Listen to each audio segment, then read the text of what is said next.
Bien dans mon immeuble, avec Loiselet et Desgremont présente. Sud Radio, les incontournables de la copropriété. Thomas Binet, Philippe David.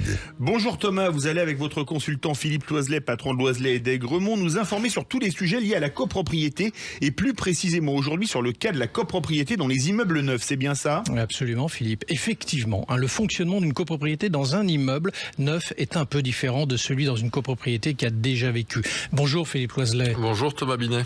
Alors, quelles sont les différences avec les autres copropriétés ? Lorsqu'on achète dans un immeuble neuf ou même dans un immeuble en construction, le fonctionnement est différent, il vaut mieux le savoir. Nous allons d'abord nous intéresser aux aspects identiques avec les immeubles anciens. La mise en place d'une copropriété est nécessaire lorsqu'il y a plus d'un propriétaire et dans le cas présent, dès qu'une livraison a été réalisée par le promoteur.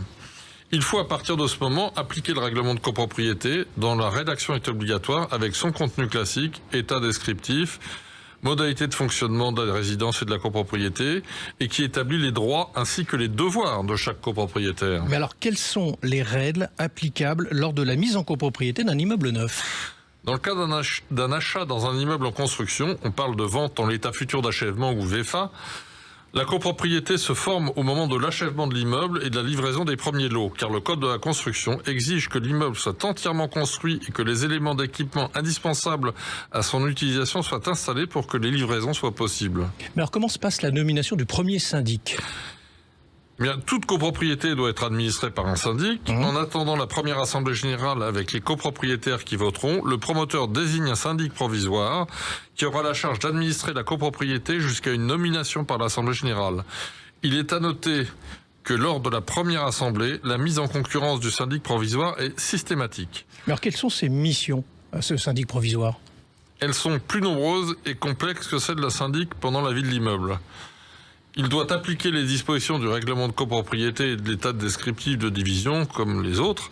Il doit ouvrir, par contre, tous les fichiers juridiques et comptables, ouvrir un compte bancaire au nom de la copropriété et créer les dossiers de chaque copropriétaire. Et sur le plan technique, Philippe ? Eh bien, le syndic provisoire doit gérer l'achèvement des travaux et s'assurer de la livraison des parties communes. Relever les ordres qui peuvent exister pour pouvoir assurer le bon achèvement de ce qui peut poser problème. Il existe des garanties et des assurances à ce niveau et c'est au syndic de les faire jouer et d'assurer la défense des intérêts de la copropriété. C'est également à ce moment que sont souscrits les premiers contrats pour que les copropriétaires disposent des services attendus dès l'entrée dans les lieux, comme l'eau, l'électricité, la fibre optique, le gaz, etc. Mais attention, il s'agit là des contrats de la copropriété, pas des appartements qui relèvent de chaque copropriétaire. Ce que vous voulez dire, c'est qu'il y a d'autres contrats probablement qui doivent être étudiés. Ah, effectivement. Et le premier d'entre eux, qui est primordial, est le contrat d'assurance multirisque de l'immeuble, et c'est au syndic que revient la responsabilité de le souscrire. Mais l'Assemblée générale décidera en dernier ressort sur ce sujet. Par ailleurs, la question de l'entretien et de la propreté de l'immeuble doit également être gérée et prévue sur son organisation. Et quels sont les contrats, Philippe, indispensables pour un immeuble nouvellement livré ? Je citerai entre autres, bien que la liste ne soit pas limitative, le contrat de maintenance de l'ascenseur, la pompe de relevage, les portes automatiques dont celle du garage, la chaufferie, si elle est collective, les extincteurs et les éclairages de sécurité, entre autres. Alors au niveau de la comptabilité, évidemment, la première année doit être aussi un peu particulière du coup. Particulière et compliquée. Le premier syndic doit, avec le promoteur, établir le premier budget, ce qui est une tâche loin d'être facile, car le mode de consommation des occupants n'est pas encore connu.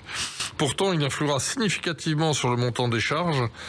Température de l'eau, consommation des uns et des autres, nature des contrats souscrits sont des facteurs qui dépendent des occupants et qui n'ont pas, par essence, encore occupé l'immeuble. Il arrive donc que des erreurs d'appréciation soient commises malgré l'expérience du professionnel parce que les occupants ne se comportent pas comme ils l'avaient été imaginé. Merci Philippe et Thomas, on se retrouve vendredi prochain pour un nouveau numéro d'Oser Investir, les incontournables de la copropriété, et on vous retrouve dimanche Thomas Binet à 9h30 dans le Grand Matin Week-end. Sud Radio, les incontournables de la copropriété. Thomas Binet, Philippe David. Avec Loiselet et Desgremont, bien dans mon immeuble.